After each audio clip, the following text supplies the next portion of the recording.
Friends, welcome to solos update. இந்த video எதை பற்றின்னு பார்த்தீங்கன்னா, இப்போ லேட்டஸ்ட்டாக ரொம்ப வைரலாக போயிட்டுருக்க ஒரு இஷ்யூ பற்றி தான் நம்ம பேச போகிறோம். இஷ்யூனதுமே எல்லாருக்குமே ஞாபகம் இருக்கும், மணிமேகலை விசஸ் பிரியங்கா இவங்களுடைய இஷ்யூ தான் நான் பற்றி பேச போகிறேன்.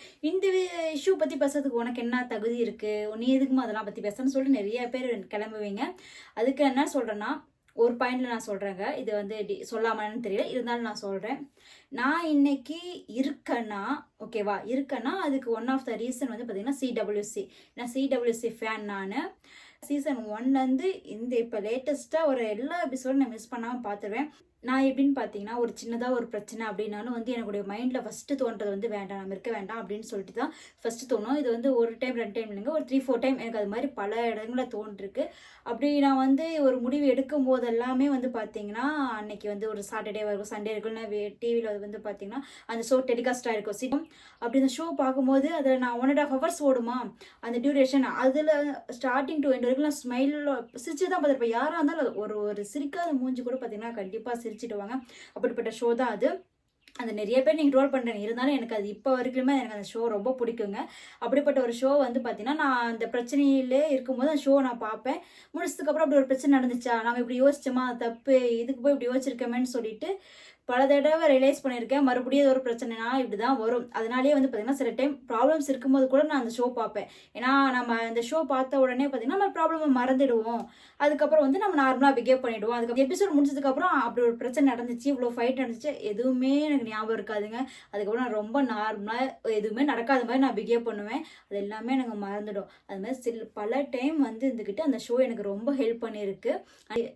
ஒரு அம்மாவை காப்பாத்திருக்கு, ஒரு பொண்ணை வந்து அந்த ஷோ காப்பாத்திருக்கு நான் சொல்ல மாட்டேன். ஒரு அம்மாவை அந்த ஷோ வந்து இருந்துக்கிட்டு இது வரைக்கும் வாழ வச்சிட்டு இருக்கு அப்படின்னு தான் நான் சொல்லுவேன். இது தப்பான முடிவு தான், இருந்தாலும் சொல்லாமன்னு எனக்கு தெரியல, இதெல்லாம் சொல்லிட்டேங்க. ஏன்னா வந்து இந்த மாதிரி நிறைய பேர் இருப்பீங்க, நிறைய பேர் இதே சுச்சுவேஷனில் நீங்கள் ஹேண்டில் பண்ணியிருப்பீங்க. அவங்களுக்கு இந்த நான் சொல்கிறது வந்து கண்டிப்பாக கனெக்ட் ஆகும். ஓகேவாங்க. இப்படி நான் இருக்கிறதுக்கு காரணமான ஒரு ஷோவில் இவ்வளோ பெரிய ப்ராப்ளம் நடந்துகிட்ருக்கு. அது இவ்வளோ பெருசாக வந்து அப்படியே பூகமாக வந்து வெடிச்சிட்டு இருக்குங்கும் போது கண்டிப்பாக அதை நான் பற்றி பேசுறதுல எந்த தப்பும் கிடையாது. அதுக்காக தான் அந்த வீடியோ நான் எடுக்க போகிறேன். ஓகேவாங்க. ரொம்ப நான் வளவலன்னு பேச விரும்புறீங்க, ஒரே இதில் முடிச்சுக்கிறேன். இப்போ நான் வந்து ஒரு குக்கிங் ஷோவில் பார்ட்டிசிபேட் பண்ணியிருக்கேன். நான் வந்து சமைச்சு முடிச்சுட்டேன். அந்த ஷோக்கு எங்கள் அம்மாவே நான் கூட்டிகிட்டு போயிருக்கேன். ஓகேவா. எங்கள் அம்மா பார்த்துட்டு இருக்காங்க. நான் வந்து அதை நான் சமைச்சு முடிச்சுட்டு ஜட்ஜஸ் கிட்ட கொண்டு போகிறேன். அவங்க வந்து எனக்கு கமெண்ட் பண்ண போகிறாங்க. அந்த ப்ரெசன்டேஷன் பற்றி எப்படி சமைச்சிங்கன்னு எனக்கு கேட்குறாங்க. நான் வந்து பார்த்தீங்கன்னா எக்ஸ்பிளைன் பண்ணுறேன். சார் வந்து இது மாதிரிலாம் போட்டிருக்கேன், இந்த இன்க்ரீடியன்ட்லாம் போட்டிருக்கேன், இது அவனை வச்சு அப்படின்னு சொல்லிட்டு எல்லாம் சொல்லிட்டு இருக்கும்போது திடீர்னு நடுவில் எங்கள் அம்மா வராங்க. எங்கள் அம்மா வந்து என்ன பண்ணுறாங்கன்னா வந்து இந்த டிஷ்ஷை பற்றி ஃபுல் எக்ஸ்பிளைனும் வந்து எங்கள் அம்மா பண்ணுறாங்க. அப்போ ஜட்ஜஸோட மைண்ட்லேயும் ப்ளஸ் ஆடியன்ஸோட மைண்ட்லேயும் என்ன இருக்கும், இந்த பொண்ணுக்கு ஒன்றுமே தெரியல, ஏதோ சமைக்கிறேன்னு சொல்லிட்டு வந்திருக்கு அப்படின்னு தானே நினைப்பாங்க. அதே தாங்க இந்த இஷ்யூலையும். இப்போ நான் வந்து மணிமேகலை அக்கா ப்ளஸ் எங்கள் அம்மா வந்து பார்த்தீங்கன்னா பிரியங்கா அக்கா. ஓகேவாங்க. இப்போ வந்து நான் எக்ஸ்பிளைன் பண்ண வேண்டிய என்னுடைய குக்கிங்கை பற்றி எங்கள் அம்மா எக்ஸ்பிளைன் பண்ணும்போது பிரியங்கா வந்து பார்த்தீங்கன்னா இந்த ஷோ வந்து ஒவ்வொன்றும் ஆங்கர் பண்ணும்போது அவங்களுக்கு எப்படி இருக்கும், அம்மா வந்து ஓகே அம்மா பண்ணலாம். ஏன்னா வந்து பார்த்தீங்கன்னா நான் வந்து சமைச்சு கற்றுக்கிறது எல்லாமே வந்து ஒரு லாஸ்ட் ஒரு 7-8 இயர்ஸாக தான் நாம் சமையல் கற்றுருப்போம். அம்மாவோட சாதாரணமாக எல்லா ஒரு அம்மாவோட எக்ஸ்பீரியன்ஸும் பார்த்தீங்கன்னா 20-30 வருஷம் இருக்குங்க. ஏன்னா அவங்க எல்லாமே வந்து அத்தனை வருஷம் வந்து குக்கிங் பண்ணியிருப்பாங்க. அதனால் வந்து அம்மா வந்து பேசுகிற தப்பு இல்லை நீங்கள் சொல்லலாம். அதே மாதிரி தான் பிரியங்காவோட எக்ஸ்பீரியன்ஸ் வந்து அதிகமாக தான் இருக்கும். இவங்க மணிமேகலையோட எக்ஸ்பீரியன்ஸ் பார்த்தீங்கன்னா இப்போ தான் ஸ்டார்டிங் ஆங்கரிங் இப்போ தான் கொஞ்சம் கொஞ்சமாக வளர்ந்து வந்துட்டு இருக்காங்க. அப்படிங்கும்போது என்னை பற்றி நான் நினைப்பாங்க, ஆஸ் ஏ மணிமேகலை என்னை பற்றி நான் நினைப்பாங்க, இந்த பொண்ணுக்கு ஒன்றும் தெரியல, பிரியங்கா தான் வந்து இருந்துக்கிட்டு நான் பிரியங்கா தான் வந்து ஒவ்வொரு லீடர் எடுத்து கொடுக்குறாங்க, அதுக்கு அவங்களே இருந்துட்டு போகலாம் அப்படின்னு சொல்லிட்டு நினைப்பாங்களா. அப்போ வந்து எனக்கு எப்படி இருக்கும், கஷ்டமாக இருக்கும். நாம் வந்து பேச வேண்டியதில் அம்மா பேசுகிறாங்க, அப்போ வந்து நம்மளை இந்த ஷோ பார்க்குறீங்க எல்லாமே வந்து இருந்துக்கிட்டு நம்ம வேஸ்ட்டுன்னு நினைப்பாங்களோ, நமக்கு ஒன்றுமே தெரியல, இதுக்கு ஆங்கரிங் வராமல் நீ வந்து இருந்துக்கிட்டு கோமாளியாகவே இருந்திருக்கலாம்னு சொல்லிட்டு நினைப்பாங்களோன்னு சொல்லி தோணுமா. ஏன்னா மணிமேகலையோட கனவு பார்த்தீங்கன்னா சிடபிள்யூசியில் ஆங்கராக இருக்கணும். அவங்க அதுக்கு முன்னாடி இருந்து சொல்லிட்டு இருக்காங்க, எனக்கு அந்த பேஸ்க்கு நான் வருவேன், நான் ஆங்கரிங் அந்த இடத்துல வருவேன்னு சொல்லிட்டு அவங்க ஸ்டார்டிங் தான் சொல்லிட்டு இருக்காங்க. அந்த ஷோலேயே பார்த்தீங்கன்னா அதெல்லாம் ஹிண்டெல்லாம் கொடுத்துருப்பாங்க, நான் அங்கே வருவேன் அங்கே வருவேன்னு சொல்லிட்டு. ரக்ஷனை வந்து சில டைம் வந்து எல்லாம் பார்த்தீங்கன்னா கிண்டல்லாம் பண்ணியிருக்காங்க. அப்படி இருக்கும்போது அந்த கனவு அந்த ட்ரீம் இடத்துல வந்து அவங்க நின்றுட்டுருக்காங்க. நின்றுக்கிட்டு அவங்க ஒரு ஷோ வந்து நடத்திட்டு இருக்கும்போது எங்கள் அம்மா வந்து இருந்துக்கிட்டு இதெல்லாம் போட்டிருக்க அப்படின்னு சொல்லும்போது அப்போ எனக்கு எப்படி இருக்கும், நம்ம இவ்வளோ கஷ்டப்பட்டு இந்த இடத்துக்கு வந்து நின்று இருக்கோம், இருந்து இந்த இடத்துல ஒரு பிரோஜனமும் இல்லை நமக்கு அப்படின்னு சொல்லிட்டு எனக்கு ஃபீல் ஆகுமா? அதே தான் மணிமேகலை ஃபீல் பண்ணியிருக்காங்க. அதனால அம்மா குக்கிங் பற்றி எதுவும் பேசாதம்மா, நான் சமைச்சல நான் பற்றி பேசுகிறேம்மான்னு சொல்லிட்டு நான் சொல்கிறேன். அப்போ எங்கள் அம்மாவுக்கு கோவம் வருது. எதுக்காக? அம்மா வந்து பார்த்தீங்கன்னா நான் 20-30 வருஷமா நான் சமைச்சிட்டு இருக்கேன், வந்து நீ வந்து சொல்கிறையே அப்படின்னு சொல்லிட்டு அம்மாவுக்கு கோவம் வரும். பிரியங்காவுக்கும் அப்படிதான், அவங்களுக்கு கோவம் வரும். ஆனால் வந்து இந்த பொறுப்பில் இருக்க நான் தான் அதில் வந்து ப்ரெசன்டேஷன் பண்ணணும். அப்போ நான் பண்ணாமல் எங்கள் அம்மா பண்ணும் போது எனக்கு கோவம் வருமா? அதே மாதிரி அம்மாவுக்கு வந்து இருந்துக்கிட்டு ஒரு பொண்ணு வந்து இந்த இடத்துல இவ்வளோ பெரிய ஷோவில் வந்து ஒரு பொண்ணு நம்மளை பார்த்து நம்ம இத்தனை வருஷமா எக்ஸ்பீரியன்ஸில் இருக்கோம், நம்மளை பற்றி அம்மா நீ சொல்லாத அப்படின்னு சொல்கிறேன்னு சொல்லிட்டு அம்மாவுக்கும் கோவம் இருக்கும். ஓகேவாங்க, இது 2 சைட்லையுமே வந்து 2 பேர்த்துக்குமே வந்து ஒரு மன கஷ்டம் கண்டிப்பாக அது இருக்க தான் செய்யும். இதுதான் அந்த இடத்துல நடந்தது. ஃபுல்லாக வந்து இந்த இடத்துல மட்டும் நான் வந்து டீட்டெயிலாக இந்த கிளாரிஃபிகேஷன் எதுக்கு கொடுக்குறேன்னா, திவ்யா துரைசாமி அவங்க எலிமினேட் ஆகி போகிறாங்க. அப்படி போகும்போது பிரியங்காவை பற்றி பேசுகிறாங்க. அவங்க பேசும்போது பார்த்தீங்கன்னா பிரியங்காவும் நம்மளை பற்றி பேசுகிறாங்க, நாமளும் பேசணும். ஏன்னா வந்து பிரியங்காக்கா பார்த்தீங்கன்னா நிறைய ஷோ வந்து அவங்க ஹேங்கரிங் பண்ணியிருக்காங்க. அப்படிங்கும் போது அவங்க நிறைய பேர் வெல்கம் பண்ணியிருப்பாங்க. அண்ட் ஹெல்மெட் ஆகி போகும்போது அவங்களுக்குன்னு ஒரு ஸ்பீச் இருக்கும், வெல்கம் ஸ்பீச்னு ஒன்று இருக்கும். அங்கே போகும்போது ஹெல்மெட் ஆகி போகும்போது அதுக்கு இப்படி பேசணும்னு சொல்லிட்டு இருக்கும். ஷோ நடத்தும் போது வந்து இந்த மாதிரிலாம் வந்து நம்ம சீன்ஸ் நம்மளே கிரியேட் பண்ணி பேசணும்னு சொல்லிட்டு அவங்க அத்தனை வருஷம் எக்ஸ்பீரியன்ஸ்லாம் நிறைய அவங்க மைண்டில் இருக்கும். அப்படி திவ்யா துரைசாமி பேசும்போது அப்போ அவங்களும் என்ன பண்ணுறாங்க, உடனே பேசுகிறாங்க. இப்போ நம்மளை பற்றி நம்ம பேசும்போது நாம் என்ன பதிலுக்கு வந்து பேசுவோம் இல்லைங்க, அந்த மாதிரி நாம் பேசுறதை விட அவங்க ஆங்கரிங், ஓகேவா, அந்த ஆங்கரிங்களோட மைண்ட் செட்டில் அவங்க வந்து அத்தனை வருஷம் எக்ஸ்பீரியன்ஸில் அவங்க அதே ஃப்ளோவில் பேசிட்டாங்க. பிரியங்கா வந்து பார்த்தீங்கன்னா இவங்க இந்த மூவியில் நடிச்சிருக்காங்க, இந்த மூவி இப்போ சூப்பர் ஹிட்டாக போயிட்டுருக்குன்னு சொல்லிட்டு ஹெல்மெட் ஆக போகும்போது அவங்களுக்கு வந்து ஃபீல் பண்ணாமல் போகணும் அப்படின்னு சொல்லிட்டு அவங்க அந்த மாதிரிலாம் வந்து அவங்க புகழ்ந்து பேசிகிட்டு இருக்காங்க. அதனால வந்து அவங்களுக்கு வந்து அது தப்பாக தெரியாது. அதெல்லாம் பர்மிஷன் கேட்டு தான் பேசியிருக்காங்க. இதை நான் பேசிக்கிட்டுமான்னு சொல்லிட்டு பர்மிஷன் கேட்டு தான் பிரியங்காவும் பேசியிருக்காங்க. அதுக்கப்புறம் இது வந்து மணிமேகலை கோவமாயிருக்கு. அதனால தான் அன்னைக்கு பிரச்சனை ஆயிருக்கு. இதே இப்போ நான் என்ன வச்சுக்கோங்க, இப்போ நான் அந்த குக்கிங் சேனல் நான் ஹெல்மெட் ஆகி போக போகிறேன். ஹெல்மெட் ஆகி போகும்போது இத்தனை எபிசோட் நான் வந்து கிராஸ் பண்ணி வந்திருக்கேன். எவ்வளோ ப்ராப்ளம்ஸ் நடுவில் நான் ஒவ்வொரு எபிசோடாக தாண்டி இவ்வளோ ஸ்டேஜ் வந்திருக்கேன். இப்போ ஹெல்மெட் ஆகி நான் இப்போ கிளம்ப போகிறேன்.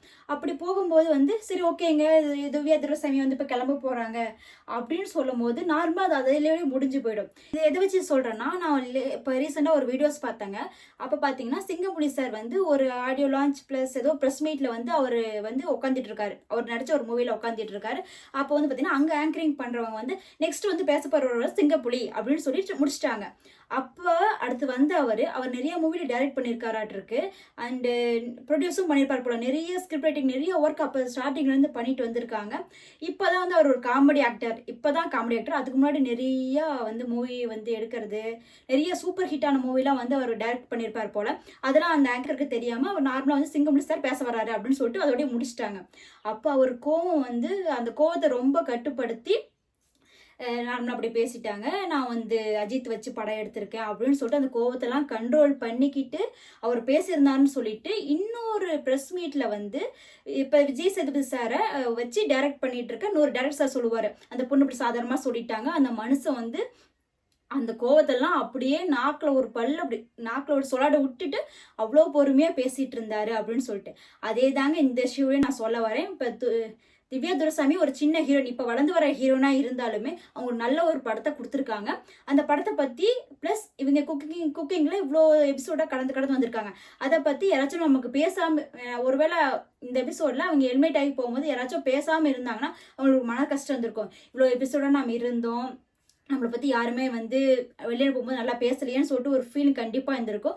அந்த குறையை வந்து பார்த்தீங்கன்னா பிரியங்கா தேர்த்திருக்காங்க. இவ்வளோ எபிசோட் நல்லா குக்கிங் கொடுத்துருக்காங்க. அண்டு இது மாதிரி ஒரு சூப்பர் ஹிட் மூவியில் நடிச்சிருக்காங்க. இன்னொரு மூவி இருக்குது, அது மாதிரி சொல்லிட்டு பல இதை வந்து பிரியங்கா அந்த எபிசோடில் பேசியிருக்காங்க. ஒருவேளை பேசாமல் இருந்தால் தான் திவ்யா துரைசாமிக்கு பார்த்தீங்கன்னா அது ரொம்ப கஷ்டமாக இருக்கும். அதனால் ஒரு ஆங்கரிங் அப்படிங்கிற ஒரு விஷயத்தை வச்சு பார்க்கும்போது பிரியங்கா பண்ணது 100% கரெக்டுங்க. ஏன்னா அவங்க அந்த இடத்துல பேசாமல் போயிருந்தாங்கன்னா திவ்யா துரைசாமிக்கு ஏதோ ஒரு இடத்துல அந்த ஃபீலிங் இருந்திருக்கும், நம்மளை பற்றி எதுவும் வந்து பேசலை அப்படின்னு சொல்லிட்டு கண்டிப்பாக ஃபீலிங் இருந்திருக்கும். அதை அவங்க தீர்த்திருக்காங்க. ஆனால் மணிமேகலை ஷோ வச்சு பார்க்கும்போது பார்த்தீங்கன்னா அவங்களுக்கு நம்ம பேச வேண்டியதெல்லாம் இவங்க பேசுகிறாங்க. ஒருவேளை மணிமேகலை கண்டிப்பாக பேசியிருந்தாலும் வந்து இந்த அளவுக்கு பிரியங்கா அளவுக்கு வந்து பேசியிருப்பாங்களாங்கிறது டவுட்டு தாங்க. ஏன்னா அவங்க இப்போ தான் வந்து ஆங்கரிங் லெவலில் வந்துட்டு இருக்காங்க. இங்கே பிரியங்கா வந்து பிரியங்காவை வச்சு பார்க்கும்போது பார்த்தீங்கன்னா அவங்க பெரிய பெரிய ஷோவில் வந்து ஷோலாம் வந்து ஆங்கரிங் பண்ணியிருக்காங்க, நிறைய பெரிய பெரிய ஈவெண்ட்ஸ்லாம் வந்து அங்கே ஆங்கரிங் பண்ணியிருக்காங்க. அப்படிங்கும்போது அவங்களுக்கு ஆங்கரிங் நாலேஜ் நிறைய இருக்கும். இப்போ இவங்க இப்போதான் வளர்ந்து மணிமேகலை பார்த்தீங்கன்னா ஒவ்வொரு ஷோவாக வந்து அவங்க வந்து ஆங்கரிங் பண்ணிட்டு இருக்காங்க. அப்படிங்கும்போது இது மணிமேகலை இந்த ஆங்கரிங்ல இது பேசியிருப்பாங்களாங்கிறது டவுட்டு தான். அதை பொறுத்து பார்த்தீங்கன்னா பிரியங்கா பண்ணது கரெக்டு தாங்க. இப்போ வந்து நிறைய இந்த இஷ்யூ வந்ததுக்கு அப்புறம் நிறைய கோமாளிஸ் ப்ளஸ் நிறைய பேர் வந்து இந்த இஷ்யூ பற்றி பேசுகிறாங்க, இன்க்ளூடிங் நான் இதெல்லாம் பேசவே மாட்டேன்.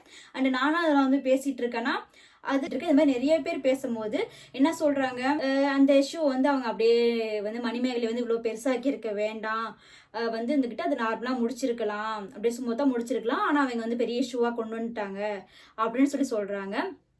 வந்து நான் ஒரு வீடியோ பார்த்ததுல வந்து பார்த்தீங்கன்னா குரேசி என்னோட ஒன் ஆஃப் த ஃபேவரட்டுங்க.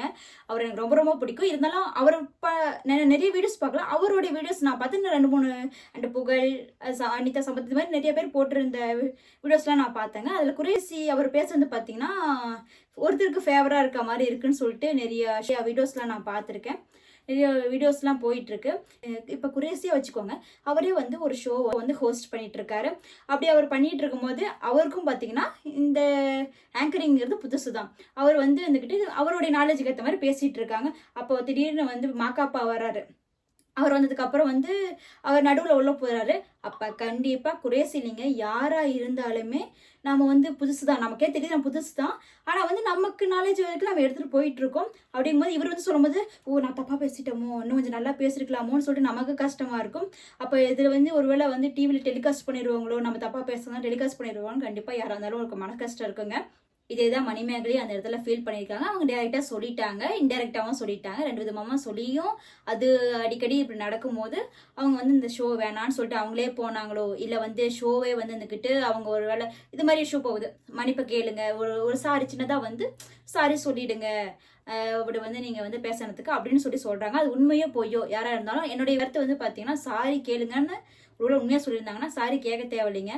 100% அவங்க வந்து திவ்யா துரைசாமியை வந்து நல்லபடியாக வழி அனுப்புறதுக்காக அது பேசியிருந்தாலுமே நான் இங்கே இருக்கேன், நான் தான் ஆங்கரிங் பண்ணுறது என்னுடைய வேலை, அதில் நீ வந்து குறுக்கிடுறீங்க அப்படிங்கும் போது அது தப்பு தாங்க. அது சாரிங்கிறது கண்டிப்பாக கேட்க தேவையில்லைங்க. அண்ட் பிரியங்கா அக்காவோட பாயிண்ட் ஆஃப் வியூ நான் பேசுகிறேங்க. அவங்க பேசுறது பார்த்தீங்கன்னா நம்மளை பற்றி வந்து திவ்யா பேசுகிறாங்க, அவங்களுக்கு நாமளும் வந்து பேசணும். ப்ளஸ் அவர் அங்கே வந்து ஆங்கரிங் மைண்டு, அதனால் வந்து அவங்க எப்பயும் போகிற ஃப்ளோவில் வந்து அவங்க பேசிட்டாங்க. அண்ட் இவ்வளோ வருஷம் வந்து அவங்க வந்து நிறைய ஷோஸ் ஆங்கரிங் பண்ணியிருக்காங்க, அவ்வளோ எக்ஸ்பீரியன்ஸ் இருக்குது. அப்படி இருக்கும்போது திடீர்னு ஒரு இந்த பொண்ணு வந்து பார்த்தீங்கன்னா நம்மள அத்தனை பேர் முன்னாடியும் வந்து நீங்கள் பேசாதீங்க பிரியங்கா அப்படின்னு சொல்லும் போது அவங்களுக்கு கொஞ்சம் ஹேர்ட் பண்ண மாதிரி இருந்திருக்கு. உடனே அவங்க ஷோ விட்டு அப்படியே வந்து வெளியே போயிட்டாங்க. இது அடுத்த வீக்ஸ் வந்து பார்த்தீங்கன்னா அவங்க நார்மலாக தான் பிஹேவ் பண்ணுற மாதிரி இருக்குது. ஆனால் உள்ளே வந்து என்ன நடந்துச்சுன்னு நமக்கு தெரியாது. சாரி கேளுங்கன்னு சொல்லியிருக்கலாம், கேட்காமையும் சொல்லியிருக்கலாம். இந்த மாதிரி நிறைய ப்ராப்ளம்ஸ் இருந்திருக்கு. ஆனால் அது வந்து மணிமேகலையோட ஃபேஸில் அப்படியே அப்பட்டமாக தெரியுது. பிரியங்காவோட ஃபேஸில் வந்து பார்த்தீங்கன்னா கொஞ்சம் கூட தெரியல. அவங்க எப்பயும் போல் நார்மலாகவே அந்த ஷோ வந்து கொண்டு போயிட்டு இருந்தாங்க. இந்த ஷோ வந்து பார்த்தீங்கன்னா திவ்யா துரைசாமி அவங்களுடைய எபிசோட்லேயே இந்த ப்ராப்ளம்ஸ் வந்திருக்கு. நீங்கள் பேசாதீங்க, நான் தான் பேசணும், நீங்கள் வந்து வெளியே வந்து ஆங்கரிங் பண்ணுற மாதிரி இருக்குது, நீ ஒன்றுமே பண்ணலாங்க மாதிரி வெளியே பேசுகிறாங்கன்னு சொல்லிட்டு டேரெக்டாகவே அவங்க வந்து மணிமேகலை அவங்க சொல்லிட்டாங்க. ஆனாலுமே அடுத்த எபிசோடில் மணிமேகலையே வராங்க, பிரியங்காவும் வராங்க. அதில் வந்து பார்த்தீங்கன்னா விஜய் டிவி சீரியல் ஆக்ட்ரஸ்லாம் வந்து பார்த்தீங்கன்னா அந்த ஷோவில் பார்ட்டிசிபேட் பண்ணுற மாதிரி நெக்ஸ்ட் எபிசோடு. அதில் வந்து மறுபடியும் வந்து பார்த்தீங்கன்னா குரேசி அவார்டு வாங்கியிருக்காரு. ஃபேவரட் செஃப்பாக வந்து பார்த்தீங்கன்னா இவங்க 2 பேருக்கு அவார்டு வாங்கியிருக்காங்கன்னு சொல்லிட்டு இது எல்லாமே பேசுறது யாருன்னு பார்த்தீங்கன்னா பிரியங்கா தான். அவ்வளோ இஷ்யூ நடந்ததுக்கப்புறம் மறுபடியும் ஆங்கரிங்கோட மைண்ட்லேயே பார்த்தீங்கன்னா மறுபடியும் பிரியங்கா தான் வந்து இது எல்லாத்தையுமே சொல்லிட்டு இருக்காங்க. அப்போ மணிமேகலைக்கு மறுபடியும் ஒருவேளை கஷ்டமாக இருக்கலாம், அதனால் அந்த ஷோ நடக்கும் போதே அவங்க கிளம்பி போயிருக்கலாம்.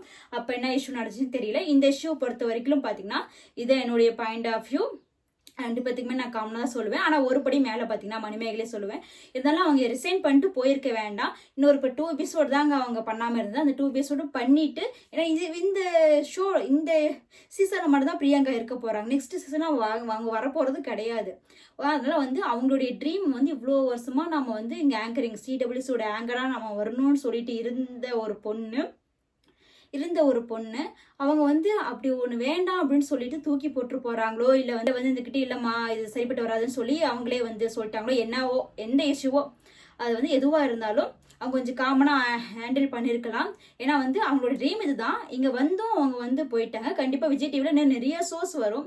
கண்டிப்பாக அதுலேயும் இங்கே ஹேங்கரிங் பண்ணியிருக்கலாம். அவங்களோட ட்ரீமை விட்டு போனது என்னை பொறுத்த வரைக்கும் எனக்கு கொஞ்சம் கஷ்டமாக தான் இருக்குது. அதனால் என்ன சொல்கிறேன்னா கொஞ்சம் பொறுமையாக இருந்துக்கலாம். அவங்க 2 எபிசோடு தான் இருக்குது. அந்த 2 எபிசோடையும் வந்து பிரியங்காவை அவாய்ட் கூட பண்ணிக்கிட்டு அவங்களுக்கு பிடிக்கலாம் அவாய்ட் கூட பண்ணிட்டு ரக்ஷன் பேசியிருப்பாரு அவங்களுக்கு பதிலாக. அப்படி பேசி அப்படியே கொண்டு போய் இந்த சீசனை முடிச்சிட்டோம்னா அடுத்த சீசனை கண்டிப்பாக அவங்களே வந்திருக்கலாம். அவங்க வந்து பார்த்தீங்கன்னா அந்த கஷ்டம் அவங்களுக்கு ரொம்ப பெருசு. ஆங்கரிங்கோட அவங்களுடைய மனதளவில் ரொம்ப பாதிக்கப்படுறதுனால தான் அவங்க வந்து இந்த ஷோவே வேணாம்னு சொல்லிட்டு கிளம்பிட்டாங்க. எது வந்தாலும் அது அவங்களுடைய முடிவு தாங்க. இதுதான் என்னுடைய கருத்து. இந்த அளவுக்கு உங்களுக்கு எவ்வளோ சுருக்கி சொல்ல முடியுமோ கண்டிப்பாக சொல்லிட்டேன். கொஞ்சம் இழுத்துருப்பேன், மன்னிச்சிடுங்க. அண்ட் சில பேர் கேட்பீங்க வந்து இருந்துக்கிட்டு இந்த மாதிரி வீடியோலாம் எதுக்குமா சேனலில் போடுற, நீ ரீல்ஸு இந்த மாதிரி காமெடியாக பண்ணிட்டு போக வேண்டியது தானே அப்படின்னு நிறைய பேர் நினைப்பீங்க. இவ்வளோ வீடியோ பார்த்ததுக்கு அப்புறமும் கண்டிப்பாக நினைப்பீங்க. இந்த என்னுடைய சேனல் நேம் பார்த்தீங்கன்னா சலோஸ் அப்டேட் ஓகே வாங்க. இந்த நேம் எதுக்காக வச்சுன்னா நான் ஸ்டார்டிங்கில் ஃபர்ஸ்ட்லாம் போட்ட வீடியோஸ் பார்த்தீங்கன்னா என்னென்ன ப்ராப்ளம்ஸ் நடந்திருக்கோ அதை பற்றி தான் நான் பேசியிருப்பேன். ஸ்டார்டிங்கில் என்னோட வீடியோஸ்லாம் நீங்கள் எடுத்து பார்த்தீங்கன்னா கண்டிப்பாக உங்களுக்கு தெரியுங்க. மேகதாது அணையை பற்றி நான் பேசியிருப்பேன். ஃபார்மர்ஸ் ப்ரொடக்ட்டை பற்றி நான் பேசியிருப்பேன். ஒரு டெரா பேபின்னு சொல்லிட்டு ஒரு குழந்தை, அந்த குழந்தைக்கு தேவையான இன்ஜெக்ஷன் அதை பற்றி நான் டீட்டெயிலாக எக்ஸ்பிளைன் பண்ணியிருப்பேன். அதுக்கப்புறம் சட்டத்திருத்த மசோதான்னு சொல்லிட்டு ஒரு ப்ராப்ளம்ஸ் வந்துச்சு, அதை பற்றி நான் பேசியிருப்பேன். அதுக்கப்புறம் கொரோனா, அதுக்கு அந்த கருப்பு பூஞ்சை அதை பற்றி நான் எக்ஸ்பிளைன் பண்ணியிருப்பேன். இது மாதிரி அது ஸ்டார்டிங்கோட வீடியோஸ் எல்லாம் இது மாதிரி ரீசெண்டாக என்னென்ன நடக்கோ அன்னன்னைக்கு என்னென்ன ப்ராப்ளம்ஸ் இருக்கோ அதை பற்றி தான் பேசுகிற மாதிரி தான் இந்த சேனல் இருந்துச்சு. லாஸ்ட் இப்போ ஒரு 1.5 இயர்ஸாக மட்டும்தான் இது வந்து காமெடி வீடியோஸ், ரீல்ஸ், சாங்ஸ் இது மாதிரி போட்டுட்ருக்க ஒரு சேனலாக மாறிடுச்சு. அதனால் வந்து நான் இப்போ போடுற வீடியோ கண்டிப்பாக நான் அந்த சேனல் எதுக்காக ஆரம்பித்தேன், அந்த கரு இருக்குல்லைங்க, அந்த கருவோட ஒன் ஆஃப் த பார்ட் தாங்க இந்த வீடியோ. அதனால இந்த இஷ்யூ பற்றி நான் பேசுனதில் என்னோட சேனலுக்கு ஏற்ற மாதிரி தான் நான் பேசியிருக்கேன். அதனால வந்து நான் பேசலாம், தப்பு கிடையாது. உங்களுக்கு கண்டிப்பாக பிடிச்சிருச்சுன்னா பாருங்க, இல்லைன்னா கண்டிப்பாக ஸ்கிப் பண்ணிடுங்க. ஓகேவாங்க. CWCயோட ஒரு ஃபேன் அப்படிங்கிற பட்சத்திலையும் நான் இந்த வீடியோ எடுத்திருக்கேன். கண்டிப்பாக பிடிச்சிருச்சா பாருங்க. ஓகே, இந்த வீடியோ பற்றி உங்களுடைய கருத்தை கண்டிப்பாக கமெண்ட் பாக்ஸில் கமெண்ட் பண்ணுங்க. என்னுடைய தாட் இப்படி இருக்கும், பார்க்குற வியூவர்ஸ் உங்களுடைய தாட் ப்ராசஸ் வந்து பார்த்தீங்கன்னா வேற மாதிரி கூட இருக்கலாம். அதனால வந்து நான் கரெக்டாக பேசியிருக்கேனா இல்லைம்மா நீ இந்த இடத்துல தப்பாக பேசியிருக்கேன்னா கண்டிப்பாக நீங்கள் கமெண்ட் பண்ணுங்க. நான் என்னுடைய மைண்டு ஒருவேளை நம்ம வந்து நினைச்சது தப்புன்னு சொல்லிட்டு நான் புரிஞ்சுக்கிறேன். ஓகேவாங்க. ஓகே, இந்த வீடியோ இதோட முடியுது. இந்த வீடியோ உங்களுக்கு பிடிச்சிருந்துச்சுன்னா என்னோட சேனல் சப்ஸ்கிரைப் பண்ணிடுங்க. அப்படியே கீழே இருக்கிற பெல் பட்டனை கிளிக் பண்ணி ஆல் செலக்ட் பண்ணி வச்சுக்கோங்க. அண்ட் அப்படியே லைக்கும் போட்டு போயிருங்க. ஓகே, இந்த வீடியோ பார்த்த எல்லாருக்குமே ரொம்ப ரொம்ப நன்றிங்க. தொடர்ந்து நான் போகிற வீடியோஸ்லாம் கண்டிப்பாக பாருங்க. போகிற ரீல்ஸுக்கு சப்போர்ட் பண்ணுங்க, லைக் பண்ணுங்க. ஓகே, பாய்.